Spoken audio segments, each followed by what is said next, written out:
आपल्यासोबत अभिनेत्री तेजस्विनी पंडित आहे. तेजस्विनी, खरं तर खूप मोठा लढा स्क्रीन पासून मातीपर्यंत द्यावा लागतोय आणि आज मराठी भाषेसाठी, मराठी माणसांसाठी आज सगळेजण या ठिकाणी एकाच डोममध्ये एकत्र आलेले बघायला मिळतात. काय उत्साह आहे?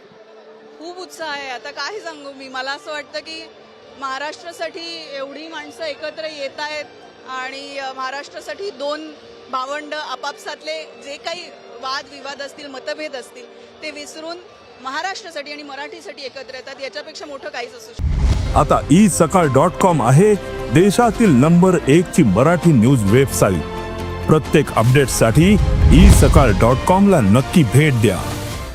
राजकीय खरं तर झेंडा वापरायचा नाहीये, राजकीय किनार नाहीये, राजकीय अजेंडा नाहीये, फक्त आणि फक्त मराठीचा मुद्दा तोच अजेंडा आहे. काय वाटतं, काय अपेक्षित आहे, काय मत असू शकतं? तेच ऐकायला खरं तर आम्ही इथे आलेलो आहोत की आज ते काय बोलणार आहेत दोघेही, म्हणजे उद्धव साहेब असू देत किंवा राजसाहेब असू देत, काय बोलणार आहेत हे ऐकण्यासाठीच आम्ही आलेलो आहोत. आणि आम्ही मुळात जो GR रद्द झालेला आहे त्याचा विजय साजरा करण्यासाठी आलेलो आहोत.